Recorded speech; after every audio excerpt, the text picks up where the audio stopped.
Hey, Cybercrime Junkies, this is your host, David Morrow. Pressure is mounting from lawmakers and national security leaders to ban TikTok, which is owned by China's Byte Dance, over fears that the app could censor content, influence users, and pass America's personal data over to Beijing, right? All of these are allegations that the company denies. It's raised a massive debate in the U.S. In one corner is the ban TikTok. It's a national security risk due to the Chinese ownership and the potential for data collection and misuse by the Chinese Communist Party, the CCP. In the other corner, you've got you can't ban TikTok because it violates free speech. And it is a scary thing to start having the government impede on the private sector and start banning specific companies. That's the argument, right? Social media influencers and libertarian politicians have taken to the streets and Capitol Hill protesting any potential ban. Countless TikTok videos have also been launched crying about free speech violations, but the issue that is obvious to everyone, especially us, is this. Before we go any further, let's tell you our position on this here at Cybercrime Junkies. You can reject it, you can agree with it, persuade us otherwise, because we're not married to any one side or the other. But here's our position. And this isn't the position of our employers. This is our personal opinion. What strikes us most about this topic is this. People don't seem to value their data, right? That's the biggest finding in this debate, right? There are people that are getting out there saying, well, everybody spies on us. Facebook spies on us. Instagram does. Every social media platform takes our data anyway. Well, that's a problem, right? And that's a bigger problem than just TikTok, but it's also a problem from the user end, and that we're not valuing data. Look, there is a expectation that when you curate your lives, you give what you publish out there, but that there is a massive distinction between doing that and what is actually being taken. Because when you get down into it, there are so much more keystrokes, all of your contacts, there's so much more that is taken and that can be used. And we have to think long term, right? We have to think, what is the reason behind this? So, as a general principle, we don't believe the government should interfere with anybody's protected free speech whatsoever. We're just not certain yet whether this is a free speech issue and or whether there is a true national security risk.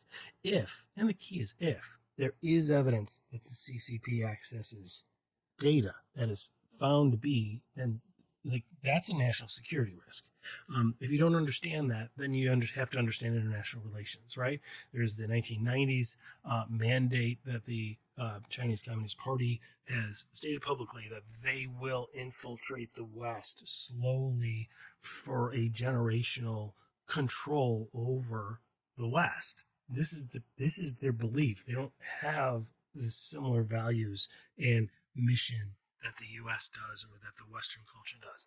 There's also the 2017 law that mandates any Chinese company, and Byte Dance is a Chinese company, any Chinese company shall give access to the CCP. And this is developed right there. So there is no way of actually knowing what is done and what isn't. But we did see the congressional hearings last week, and we do know this, there wasn't anything remarkable in those hearings that came out that showed that there was a CCP accessing data, right? But let's consider reality in the fact that we don't have access to what the congressional leaders have access to. There are security clearance information, investigations, findings, and reports that the public doesn't know about. And so if there is information there, then in our opinion, it is a national security risk. And there are plenty of other platforms we can exercise free speech on, right? It is not unusual for any government to ban technology that violates national security. We do it all the time.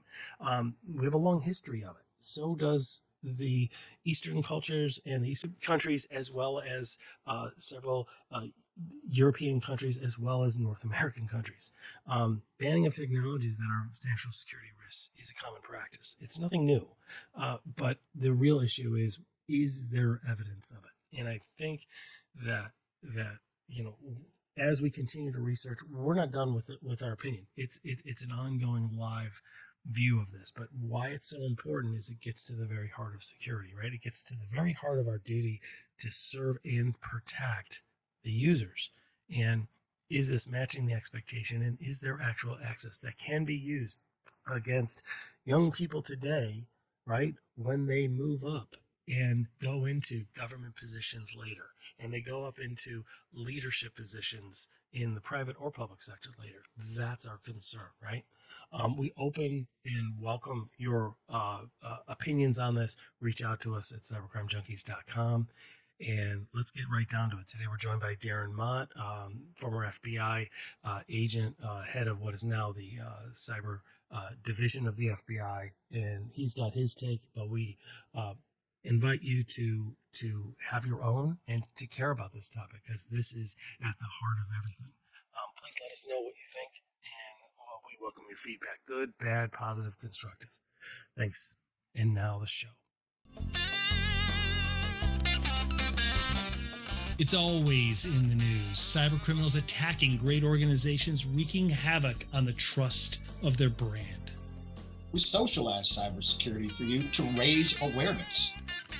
Interviewing leaders who built and protect great brands.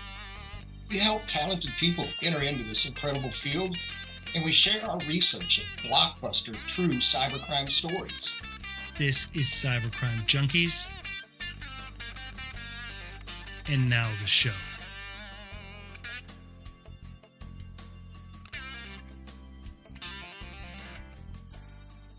All right. Well, welcome everybody to Cybercrime Junkies. I am your host, David Morrow, and today we're going to talk about how social media can be a national security risk.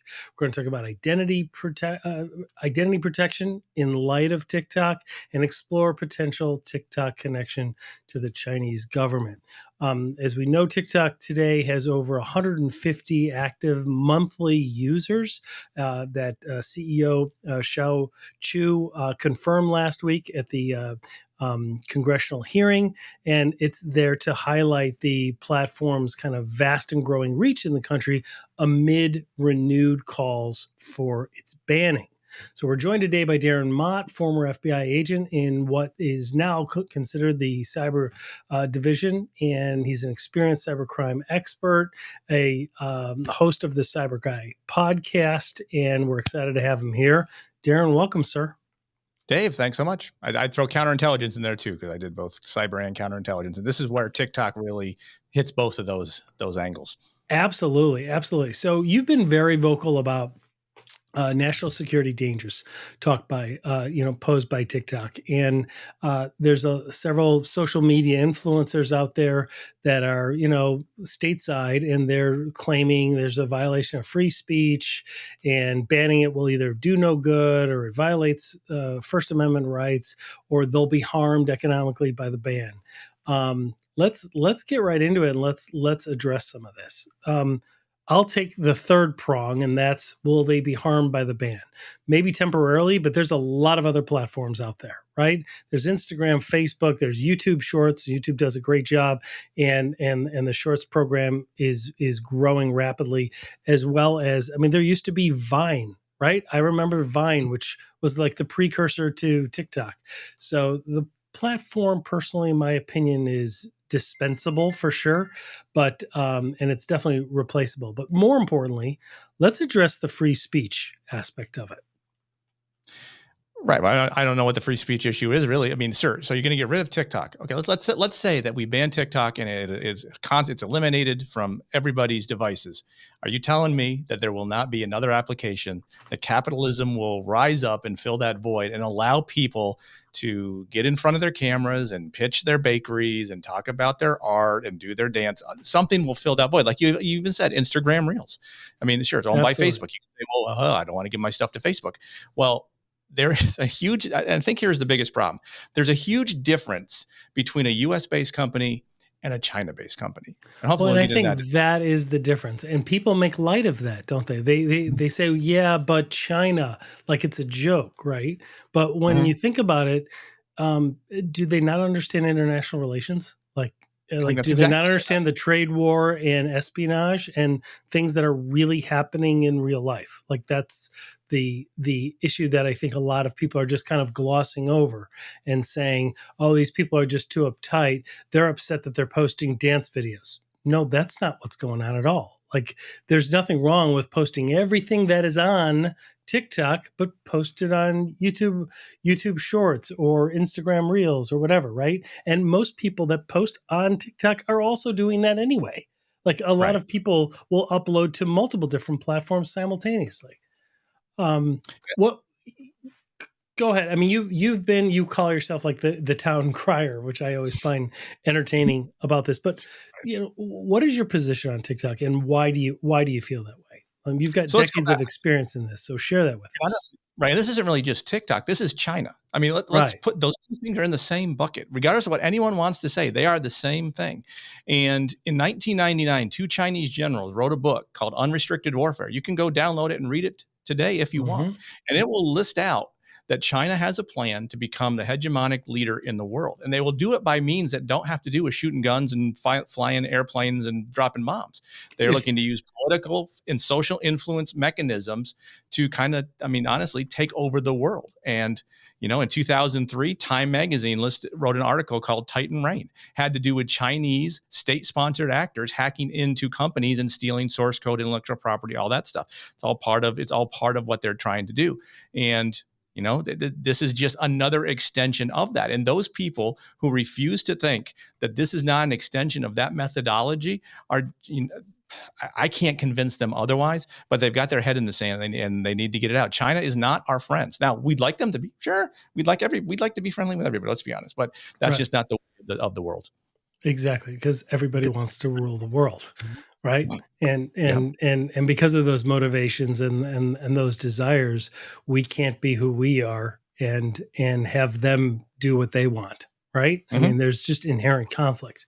Let me make a point to that real quick. So, Yeah. this is a similar point that they make with the Israelis and the Palestinians. Mhm. Let's say China got rid of all their guns, all their missiles, all of their bad activity. Would we go in and take over China, or would we just let China be China? We would let China be China, I would like to think. Yes.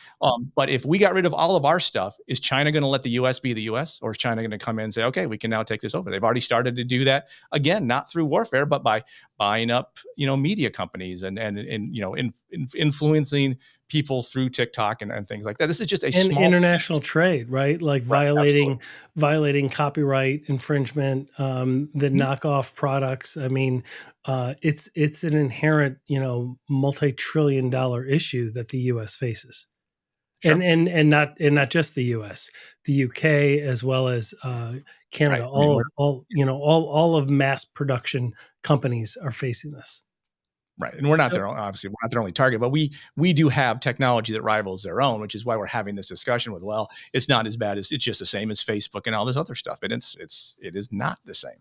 That's exactly right. If China misuses your data, and we could get into a whole thing on how they're using it to collate it with other data breaches like Equifax and the OPM, Office of Personnel Management, and Blue Cross Blue Shield and Marriott. All of those are attributed to Chinese actors stealing that information. Why do they care who's staying at the Marriott?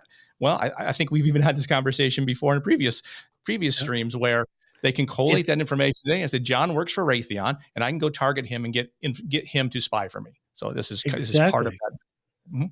That's exactly right, because it's not just about that individual data breach, right? When we look at some of the past data breaches, you and I've had that conversation before, and it's listed in a prior episode of ours, and that is, was it the Anthem breach, or which one was it? Yes. Anthem, right? Anthem breach was not about the data. It was about being able to take those data points and correlate them so that they can identify who was working for the U.S. Secret Service and who was working for the U.S. government, right? Mm-hmm. And why is that, right? So they can target these people, offer them, identify who they are, and then get to them to get them to spy. Absolutely.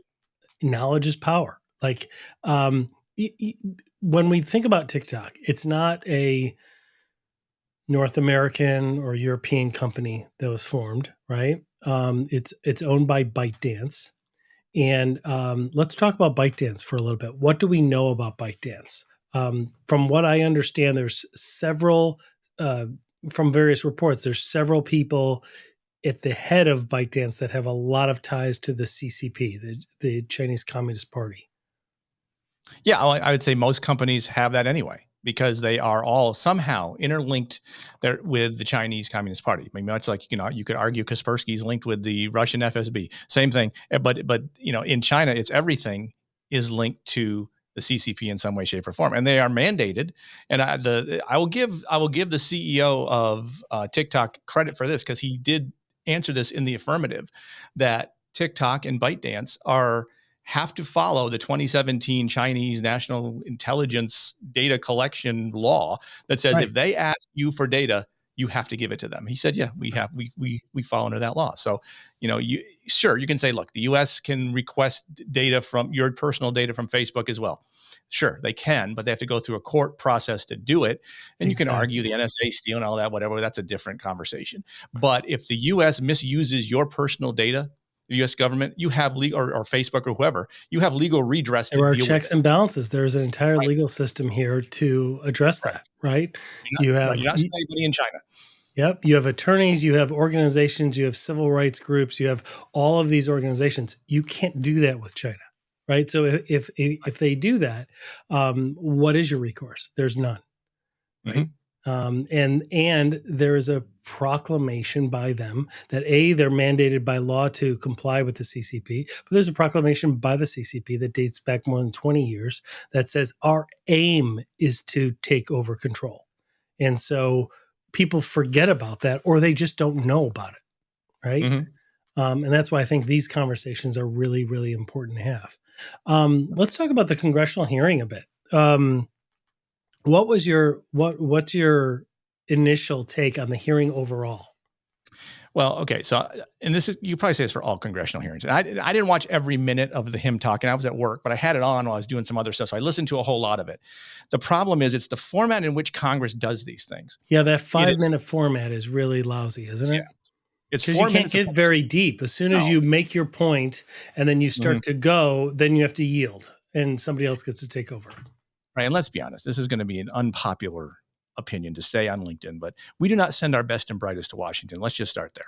So they are not really necessarily skilled to be able to dig deep into the questions that need to be asked for what it does. Now, well, some of them did have some good questions, but like you said, in 5 minutes, they spent 3.5 minutes pontificating on why TikTok was bad. Now, the problem is after the first 4 people said it, you could probably just say, I agree with my esteemed colleague, and we're going to go with that. But here's my question. But they all had to say the same thing over again. Should be, you're harming our kids and you should be changed. And you don't need blah, blah, all that kind of stuff. But I don't think they got to, I think they got a few zingers in, but I will say thumbs up to Byte Dance, because he is a very charismatic person. Xiao Chen, whatever his name is. Yeah. But Harvard educated, speaks well. But he was not very well prepared either, because he let some zingers go. The one part about them spying, he goes, I don't think spying is the right word. Right. Okay. Well, what's the right word for you then?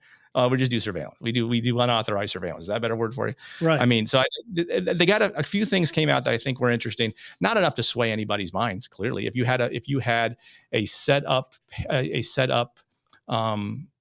idea of what TikTok was, it wasn't being changed through that particular series of discussions. And nor do I think the media is poised to respond to report to it accurately or follow up with it.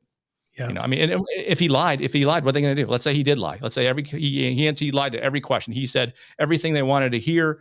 I mean, I heard Project Texas enough time. It's a good thing there wasn't a drinking game going on, because if you had to drink every time he said Project Texas, you'd have been drunk by the first hour and passed out. But I think it was an exercise that had to be had. It created a day's worth of conversation, but are we talking about it today? I mean, you and I are. Anybody else talking about it today? Really, it's kind of. They're moving on until probably the next steps toward a potential ban, right? I mean, that's the whole key is what will actually come of it. And for those that may not recall, there was an initiative to ban TikTok under the Trump administration, and a lot of the restrictions that were put in place were not released under the new administration, and now the new administration has clearly has the same agenda, which is kind of interesting to see, because it doesn't seem to be partisan. at all. No, sure. And I will say that was the one thing about that particular hearing is they were all pretty unanimous on where they came down on it. No one said, hey, we support your right to operate and we don't have any fear for what you're doing. They all had issues. So good on them. I mean, there were some Congress folks that came out afterwards that weren't in that hearing that said stupid stuff, but I mean, that's I mean, and the way that I look at it is, what if roles were reversed? Like, what if the US had created this app that was able to, without your knowledge, right, in China, capture all of this data and we could see it and the US government can see it and all of this? Would China ban it? Of course they would. They would never allow it in the first place, right? Absolutely. And what if a US company created a app that did all of these things and had the potential for censorship, and that had two versions of it, right? There's the clean, educational, STEM-oriented version, and then for the masses, they have the soft porn, dance video, dangerous challenge version, right? Right. You know, there's so many red flags that it's quite obvious, right? To me, anyway, that if the roles were reversed, there's no way that we would tolerate it if it were an American company, and there's no way that we would tolerate it, that China would tolerate it over there. And he didn't have a good answer to that one either. When they said, "Why is there a different application?" He really didn't have a good answer to that. I didn't. No, he didn't. And let's talk about that for those that may not be aware of this, right? But there is a different version. The Chinese do not see TikTok in the method that we do. There's actually different codes. There's a different app. It's called something different there. Douyin. Yeah, Naui, right? But Douyin. Douyin. Yeah. Douyin. Mm-hmm. Okay. And there it's nothing like our TikTok. It is STEM education focused. It's motivating. It's got a lot of social benefit. It's got a lot of professional development tied to it. Why do you think that is? Because part of it is they don't want Western based influences to their kids, because if you are under 18, I think, or 16, I forget the age group, you only get to use it 40 minutes a day anyway. You have a 40-minute time limit on it for the whole day. And you can't use it after 10 p.m. at night. So they're like all their stuff, they restrict a lot of activity there. So part of that is to control they're using that to control. That's how they control their populace. Absolutely. So during the hearing that happened last week, there was a lot of discussion about what access the CCP has to our data. And one of the congressmen talked about how there's various codes, right? There's the source code, and then there's the byte code, and that on certain parts of the code, there are, on the Chinese version, strict censorship devices and tools in place, right? Where they can control, they can spread misinformation, they can control the levels of information that are being disseminated. And that same code is in the US version. It's just turned off. Is that your understanding? I'll be honest, I did not see that part, so I can't answer that one for you. But I'm sure that is exactly the case, because if you are in a certain age group, if you're under 16 and you sign up and you put your true age in, within like 20 minutes, they've done research on this, you automatically start getting images and videos that are drug related, are related to transgenderism, all that kind of stuff that is socially driving, I guess, in our particular society. So they start forcing those things on that age group. And part of that is, I think, honestly, it's to influence that generation as they grow older. They will become, why is China such a bad thing we need to worry about? Right. And so he was asked several times about what evidence is there that China has accessed the user data now. And he was pretty evasive. His version was, in him being the CEO of TikTok, his version was, they've never formally requested of me. I haven't personally given it over to them. And So what's the challenge with answering a question like that? I mean, it's probably true in the sense that there's no document that would ever come forward in the public that says, please remit all personal, private, geographical location, GPS location, other information of all U.S. users, right? Of course, there's not going to be that. But whether their access happens or not, that's not something we would ever even know. Right. Well, let's think about how he answered it. I have not been asked that. Right. I have not been asked that. He didn't say we have not been asked that. He said I have not been asked that. That's a lawyer answer right there. So certainly, I would wager my salary that they have sought for, gotten, and are using information from those TikTok servers for whatever reason they want. I guarantee you I guarantee they have gotten data from Byte Dance, because maybe they didn't ask TikTok. They went to Byte Dance, say, hey, Byte Dance, give us your TikTok data. And they're required by law, by Chinese law, by the 2017 Chinese law to hand it to them. Mm-hmm. Right. So, so interesting. So let's look at one of the highlights of the before you get there, Dave, so Alexandra posted a question. I have your chat open. It says, "Oh yeah, absolutely." So yeah, so first we have Scott Algenbaum, former FBI agent, who said, "Come on." He doesn't like my he doesn't like my answer to I'm sure us not sending the best and brightest to government, but anyway. Okay, fair enough. Okay, and then Alexandria said, I mean, if you think about it, aren't some of our U.S. American businesses in China too, right? Where are those servers located? And that was something that was addressed in the hearing. So let's get to that. And could the location of those servers allow potential for the CCP to access their data that communicates between the U.S. and China? Yes, I'd say yes. They do. Yeah. Facebook is required. If China says we want data from your servers that is here in China, that you have to give it to us. Now, I think they can get around it where if the server is not based in China, I'm sure there's a way around. I'm sure Facebook has to have thought about how do we isolate some of this data. So maybe they don't give US based information. So I don't know the exact answer to that, but they are still beholding to that particular requirement. If you are doing business in China, you have to give them data if they ask for it. So what about their claim, TikTok's claim that we will move Project Texas? Let's talk about Project Texas. We will move the servers for TikTok to Texas, right? To the U.S. It'll be managed by Oracle or several other third-party monitoring companies, all based in the U.S. How will that alleviate the concerns? I mean, the U.S. has mandated, the administration has mandated that China change ownership of it. And if they do, then they wouldn't have to comply with the 2017 law. China has refused, right? So they will still have that mandated Chinese law that if we ask, you still have to give us everything. But if the servers are located here in the U.S., to me that makes no difference. But what are your thoughts? What are the listeners' thoughts? Well, it's going to be, for me, it's going to depend on what the requirements that are in the CFIUS document say. So CFIUS is the Committee for Foreign Investment of you in the U.S. or something like that. So if you want to purchase a U.S.-based company and you're a foreign company, you have to go through the CFIUS process that gets a bunch of federal agencies involved, and there has to be an approval by DOJ and all that kind of stuff. My guess is on the other side, if they're going into this particular aspect, especially with TikTok, there would be a CFIUS review as well, and there would be requirements placed on it.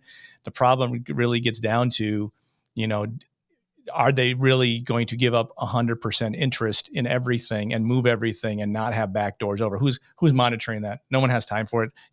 Is the U.S. going to place designees at this new company 100% of the time watching all the data bits flow through? They can't. They're never going to do that. Of course not. And so China will figure out a way how to get through it. So, And then what'll happen is once it's determined that, information from this Project Texas ended up in Beijing, the answer is going to be, we got hacked.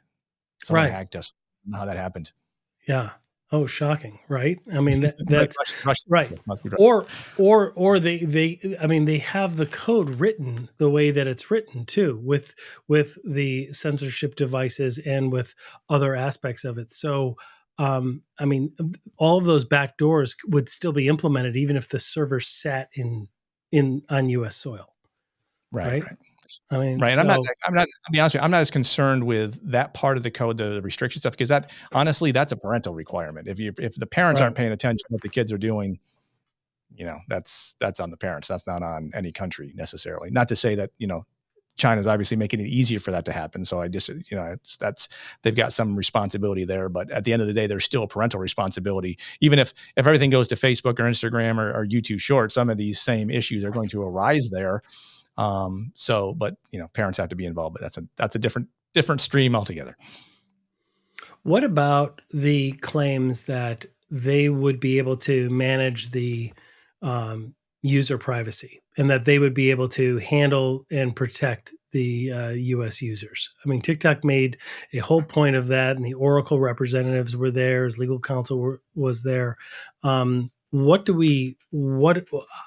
What's your take on that? Like that they'll be able to manage the user privacy. I mean, are they making a claim like they wouldn't be breached, that they're going to be able to manage their own content well, because they don't seem to be doing that good of a job so far? I was curious. I don't know. Again, I don't know how they manage it. Are you going to how often are you going to audit that for compliance? Right. I mean, compliance audits are hard to do in general cybersecurity terms, and able to prevent how a company may or may not be sending user data to a foreign adversary. Yeah. Who's trained to do that? I mean, there are people that are trained to do it, but are you going to send them, okay, this month you're going over to TikTok, and are they going to show you what you need to see? I mean, it's not like, is it going to be company specific? What if, like, how many companies are out there that we would have to have federal officers involved in this? Right. Exactly. Yeah, exactly. Right. I mean, so let me give you a quick analogy. I'm sorry, Dave. Let me give you a quick analogy to this. Remember when IBM sold Lenovo? Yes. Okay, so that was in North Carolina. I was working in North Carolina for the Bureau at the time, and we had conversations with them about the sale of Lenovo. And they said, well, sure, there will be Chinese engineers here once we sell this laptop part to Lenovo, but they won't have access to this part of the building. Okay. No one ever checked that was the case. And how many Lenovo computers are currently allowed in the U.S. government? Right. I don't think the U.S. government's allowed to use Lenovo computers. Why not? If everything's up on board, what's the problem?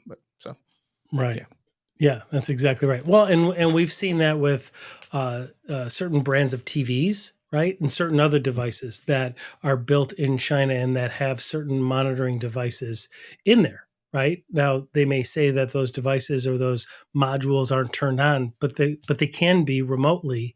And therefore they can be used as a mechanism to either siphon off information, monitor, or disseminate false information.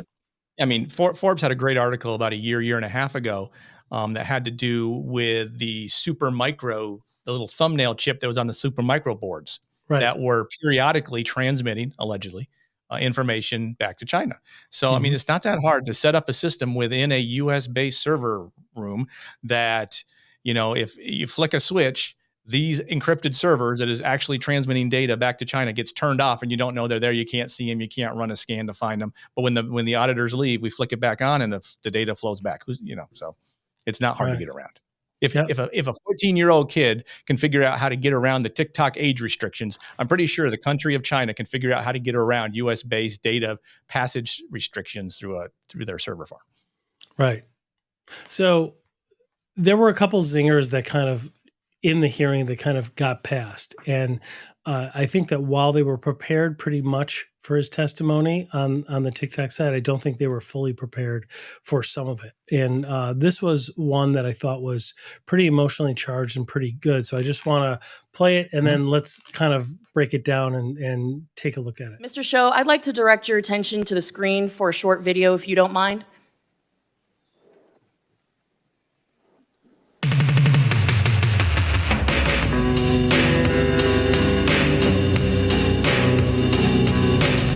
Mr. Show, that video was posted 41 days ago. As you can see, it is captioned me as F at the House Energy and Commerce Committee on March 23rd of this year. This video was posted before this hearing was publicly noticed. I think that's a very interesting point to raise. But more concerning is the fact that it names this chairwoman by name. Your own community guidelines state that you have a firm stance against enabling violence on or off TikTok. We do not allow people to use our platform to threaten or incite violence or to promote violent extremist organizations, individuals, or acts. When there is a threat to public safety or an account is used to promote or glorify off-platform violence, we ban the account. This video has been up for 41 days. It is a direct threat to the chairwoman of this committee, the people in this room, and yet it still remains on the platform. And you expect us to believe that you are capable of maintaining the data security, privacy, and security of 150 million Americans where you can't even protect the people in this room? I think that is a blatant display of how vulnerable people who use TikTok are. You couldn't take action after 41 days when a clear threat, a very violent threat to the chairwoman of this committee and the members of this committee was posted on your platform. You damn well know that you cannot protect the data and security of this committee or the 150 million users of your app because it is an extension of the CCP. And with that, I yield back. Can I respond, Chair? No, we're going to move on. Talk about posts on TikTok, right? And whether they are dance videos or whether they are socially like your bakery that's opening up, whatever. But this is clearly naming somebody at that hearing, and it's a clear threat, right? To people at the hearing, and it was up there for 41 days, and they didn't take it down, and it named the chairperson of the hearing itself. I mean, that was pretty powerful cross-exam, in my opinion. Like Yeah, I saw that one live. That was great. Yeah, I saw her do that. Because, and, because and she did say it well. Like when I think about some of the elected officials that were trying to cross-examine, they weren't doing a very dynamic job. It didn't seem very effective, right? Some of it is the structure of the 5 minutes, and some of it was just maybe their personal delivery. But when I saw this, I was like, that's a really good point, isn't it? Like, this is exactly about this hearing, about the chairperson of this hearing, and for 41 days it was public, and they didn't even know it, because if they knew it, they would have taken it down, and they didn't even take it down. What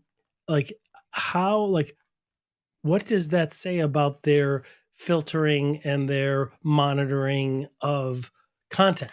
I mean, it's really challenging, isn't it? Right. My guess is if it had been a similar type of video regarding the People's Liberation Army and how they were bad, exactly right. Is right. It doesn't. Right. That particular thing doesn't negatively impact China's needs or desires or goals. But so why take it down? Now, ironically, after they showed it, they did take it down. Right. So someone was watching the hearing and said, "Oh, we should probably get rid of that one." Well, now, did they go back found to it, right? They manually went and found it. Right. Yeah. So I thought that was interesting. The other one, because we're maybe having some issues when we go and we replay these, there was the one congressman that talked about the Citizens Lab report. So are you aware of what that report was about? Was that the one about the journalists? Yeah. Mm-hmm. The Citizens Lab report took a look at TikTok, and TikTok cited the Citizens Lab report. Basically, they brought it to the committee's attention, basically to say that we've been exonerated, right? Like there's nothing about our code or our platform that actually shows that. And the head of Citizens Lab actually came out and said, that's not what our report says at all. Right? They restricted access to Citizens Lab so that they couldn't complete the entire assessment. Secondly, what they did find is the code, right? What they did find is the code has the censorship components in it, like we talked about earlier, but that they're just not turned on, the US version, right? And in China, they actually have them turned on. So having that capacity, I think, is evidence of the potential for a national security risk, clearly. But here's my question.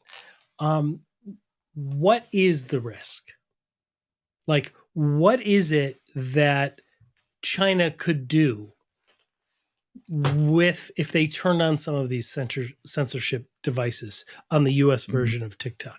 Like, if things don't change, what could China do? Like, I don't think anybody, I don't see any discussion of that in the media. Like, I don't see people really talking about it. I see people reacting, claiming free speech and that things shouldn't get banned because generally, like, I don't think anybody's in favor of banning things, right? Like, just for the sake of banning them. Nobody's trying to ban Facebook or YouTube or anything like that, right? And nobody's saying you can't post about your bakery or about dance videos. We're just saying don't leverage a application developed and owned by a group that's owned by affiliates of the CCP to do that, right? Use a different platform. Well, What is the risk? Meaning, isn't there real risk here? Because like sure. China has made no qualms about it that they are going after Taiwan, right? Like, and so there's a whole element of what could be spread, what misinformation could be shared in the US over that. Isn't that a national security risk right there? Well, I'll give you a host of other issues. So let's say we say, okay, anybody can use TikTok anywhere they want to. So let's say servicemen, our young 18-year-old, 19-year-old. Okay, so servicemen have it on their phone. They're deployed to an active theater of war, and they have their phones with them. There are trackers that TikTok places on those devices along with the app that you can track location. So now we know where they can do troop movement checks. Let's say that Congress people. Let me stop you there. Does YouTube have that? No.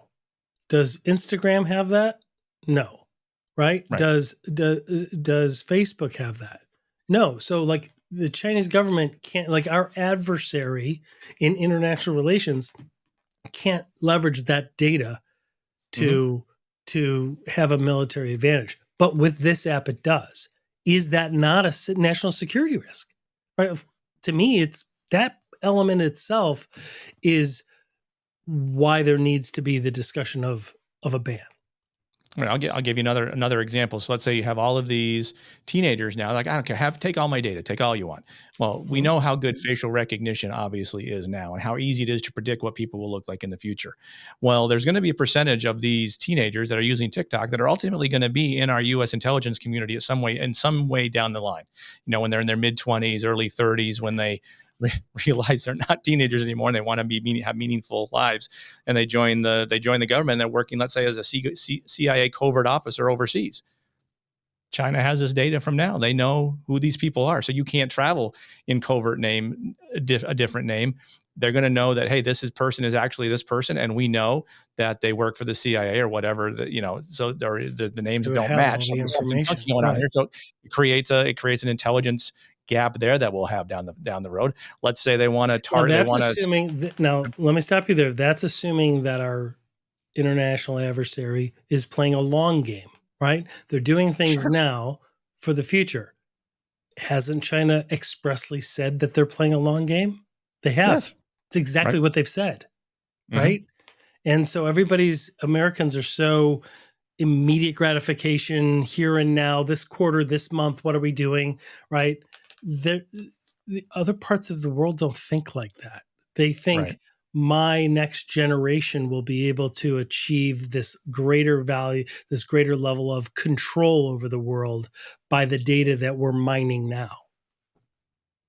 And that data helps support their intelligence collection platform on the human side. So human intelligence is still big with China. They obviously have the use and need for human spies to steal information, as several FBI cases over the last year or so have shown when they've arrested actual people trading intellectual property or providing it to the Chinese.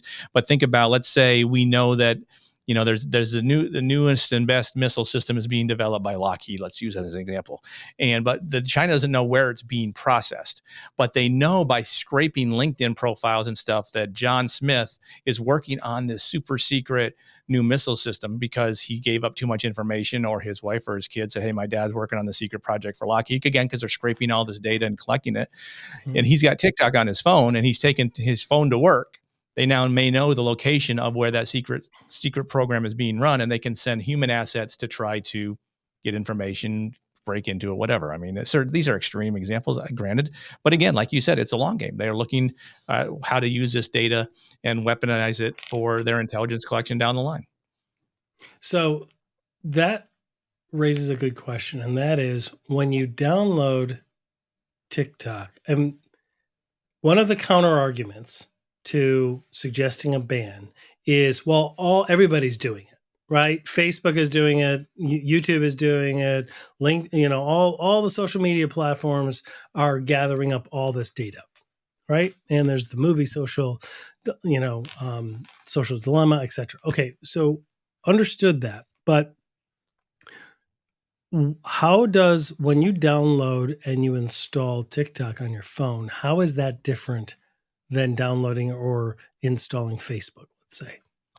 I mean, right. Well, I think most of Facebook and Instagram, they're trackers, and they've come out and said we do install third-party trackers that are used for advertising purposes for the most part, if not all, for all parts.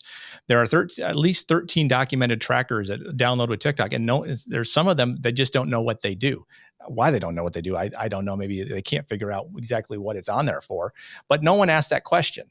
Like, right. Hey, can you please provide me with a listing of all the trackers and associated third-party apps that download with TikTok and exactly what they do? He would never respond. I mean, there are plenty of things. I'll get back to you on that answer. Sure. I bet you I'm sure he's going to get right back to them with all these answers. But I would like to know that information. And now they can come out and say, well, this is exactly what they do. And maybe they're no big deal. Who knows? I don't know. But I'm not going to trust them to say that they're harmless and meaningless and just exactly the same as Facebook, Instagram, and YouTube. And again, the same question has arisen is if Facebook loads a third-party tracker on your device that does something that violates your personal privacy without your consent, you have a legal recourse to deal with that. You have legal recourse. You have the ability to bring suit. And trust me, there's a million lawyers that do and would love your case. Right. Mm-hmm. But you can't do that with TikTok. Right. I mean, that's one of the issues. If they choose to gather up, which we believe they probably are, but in common sense would probably dictate that they are. But let's just say you find out evidentially that they have done these things. What are you going to do? Like, there's nothing you can do to TikTok. Mm-hmm. I mean, there's nothing you can do. You have no jurisdiction over Byte Dance. And that is one, and perhaps their thought that Project Texas could alleviate that, but it won't be if there's still Chinese ownership. So if there's still Chinese ownership, then Project Texas is really kind of still meaningless, right? If they completely relinquish everything, they would basically have to start from scratch, right? Which is no different than any other, which is really, in my opinion, no different than a ban then at that point, right? I mean, because right. Let's say where's MySpace today? It's gone. Something will fill the void. Something always fills the void. Yeah, exactly. So, and that the one senator that talked about the Citizens Labs report, they talked about in those trackers and in those data collection, third-party trackers, that the findings by Citizens Lab is that it violated GDPR. Okay. Which that's an issue. Okay. Yeah. And that gets to the point of, at what point do you think the U.S. needs something like GDPR? I mean, it's a different issue than it's a different separate issue. It's a whole separate episode and discussion, but that's really what we're getting to, isn't it? Like where we need protections we don't have, and I think one of the frustrations with people that watched that hearing was these are people that are bashing one CEO when there's several other bad social media companies that still track as well, albeit differently, but they're really deflecting from the issue of we don't have a good privacy law in place yet. Right. And I think, do we need as restrictive as GDPR? Probably not, but we need something that at least shows we're serious about it and taking some actions to try to go down whatever that road is. Now, whether you can get enough, get bipartisan support for that, I don't see why you couldn't, but I guess it depends on who brings the legislation up. If it's the wrong legislator who supports, who signs on to it, then all these other ones won't sign on to it because that person signed on to it. And that's where our legal quagmire or legislative quagmire is. But certainly we need some kind of privacy protection act. Now there are some. There's the CCPA, the Child Protection Act, and things like that you could expand off of from a individual privacy perspective case. But you make an interesting point. If it violates GDPR, how come there's been no fine? I haven't seen a fine for TikTok for violation of GDPR. Right. I mean, I think it was being brought up based on the movement over in the UK to ban TikTok. So I think as we monitor that movement, what about other countries? There've been other countries that have banned TikTok, aren't there? Isn't India most famously? Yeah, I was going to say India is like 1 billion people there. Like, isn't that a pretty significant ban? How they getting their dance videos out? Right. Like, what are they doing? Like, Right. There's I'm sure Bollywood was up in arms when this happened, but they still found a platform to have it resonate. I mean, we see a lot of it on YouTube and Facebook and Instagram, etc. Right? So it's not like it's not replaceable. So I don't understand how it's a free speech argument. Right. No, exactly. You are correct. Would you give us this though? Like, would you acknowledge that the drastic method of banning anything it needs to be taken seriously, because we don't want to go down a slippery slope where Congress now believes that they are the moral police of society, even though they already are. And there's 1,000 examples of how they do that. But it is something that needs a lot of research and negotiation before an absolute ban. Right. But I don't think I'm not sure if they'll get to an absolute ban. If they do, it'd be interesting to see. But again, once you create that precedent, what stops them? It stops them from banning something else. Right. Yeah. Mm-hmm. Hopefully there's the right people in place to say, well, look, this was a special, they'd have to almost come up with a finding that says, look, we have done enough research to determine. And part of this would require, well, here's how I would tell Byte Dance. If you don't want us to ban your application, this is what we need. We need full access to your entire source code from line A to line Z. We need full access to all of the trackers that you install on a device. Plus, we need the ability to very easily disable those trackers if a user determines they don't want that tracker going on or whatever, or do those settings. So they have to come up with certain things that do this, this, and this. If they don't do it, then okay, we're going to not allow that to be used domestically. Now, I mean, we've gotten to where states and local governments have banned it from those devices. Right. So we've kind of started that easily, which that's a lot easier to do. But it's not affecting the private sector. Correct. Right? It's not affecting the general public.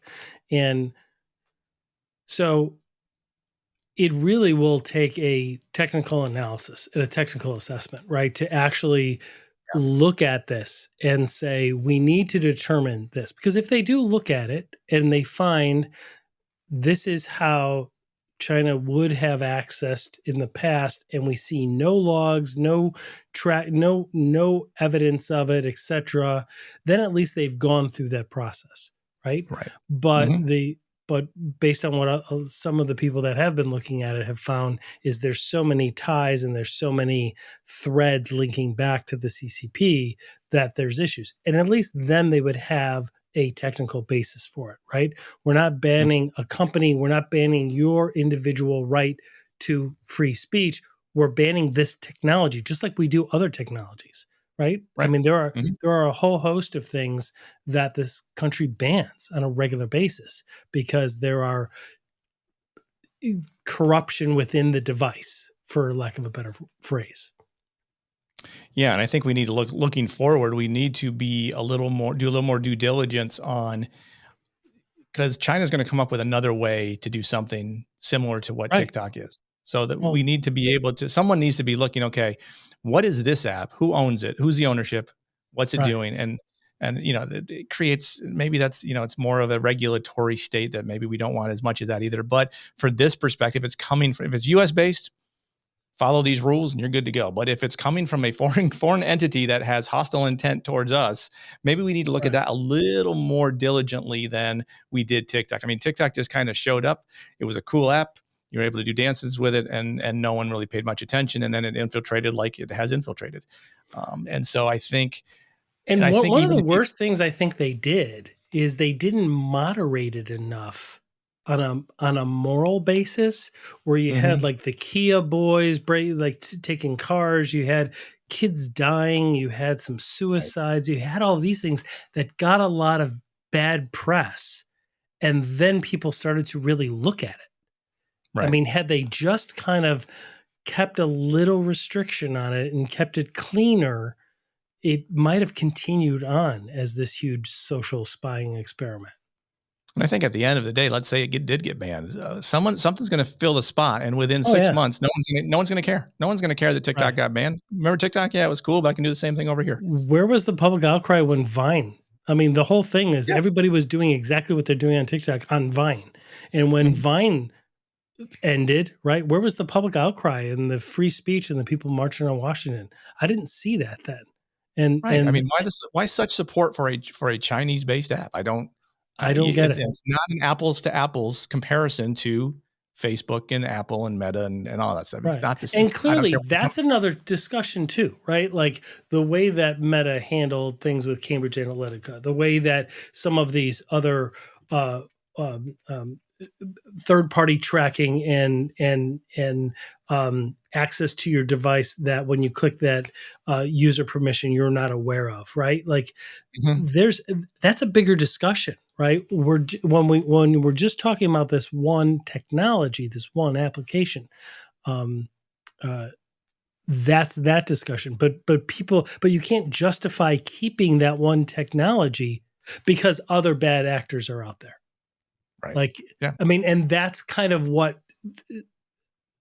Chu was doing as CEO. He's like, well, it's an industry standard. Well, it's an industry standard that we corrupt children. It's an industry standard that we allow suicides from our technology. It's an industry standard.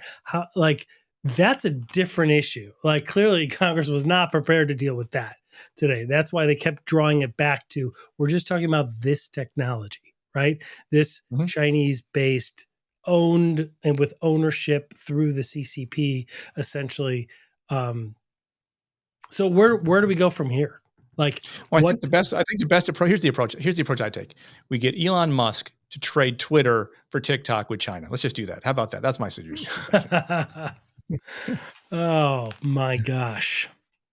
So I mean, look, when people accept the user agreements and they accept the terms and conditions to download an app, nobody knows what that's doing in the background, right? No, like nobody knows. Nobody knows. I mean, an infamous engineer, hacker, Chris Roberts, went and actually looked at some of the coding and some of the connections and some of the things.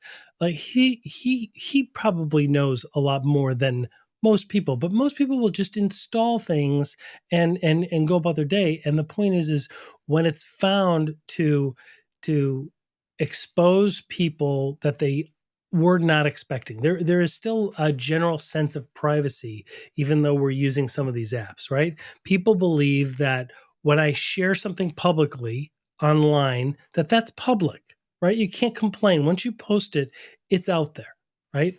But I don't think many people know that once you install TikTok, they have a copy of all of your contacts. They have a copy of all of the keystrokes, everything that you're doing on your phone, they have a copy of.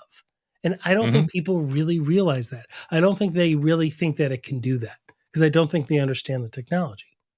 Right. When you copy and paste your password from your password keeper into your login screen, they're getting that capturing that too. Right. And again, playing the long game, China correlates data. There's information that they're getting from TikTok. There's information they're getting from other data breaches that you've been involved in. Go to haveibeenpawned.com, plug in your emails. You'll find out several of the breaches. And what's always shocking when people do that is they find out that they're involved in these massive data breaches with groups they've never had an app for, they've never signed up with, because their data was previously sold, right? Mm-hmm. And so that's the risk that is directly related to this. Well, good conversation. Thank you so much for joining us today. Thank you for having me. It's always fun. I've almost run out of TikTok things to say. I think I've said about everything I can to everybody who wants to listen, but I'll continue to be that town crier. I'm sure there'll be some things that pop up, right? I'm sure there's going to be some follow up to this, and the new national cybersecurity strategy that the administration issued. I saw today that they plan on implementing that by June, which will be interesting to see what that means, right? And what all is going to be coming of that. So you and I will have a lot more to. Yeah, you and I will have a. Yeah, the executive order yesterday about spyware on government computers came out yesterday. Yeah. So there will be a lot of things for you and I to always banter about. So thank you so much for joining, and thanks everybody for chiming in and watching and listening as well. So we will catch you on the next episode, and thank you so much, everybody. Appreciate it. Hey, well, that's a wrap. Thank you for listening. Our next episode starts right now. Please be sure to subscribe to our YouTube channel. It's free. And download the podcast episodes, available everywhere you get podcasts. To support our show and get exclusive pre-release episodes and bonus content, please subscribe to Cybercrime Junkies Prime. Link in the description and show notes. And thanks for being a cybercrime junkie.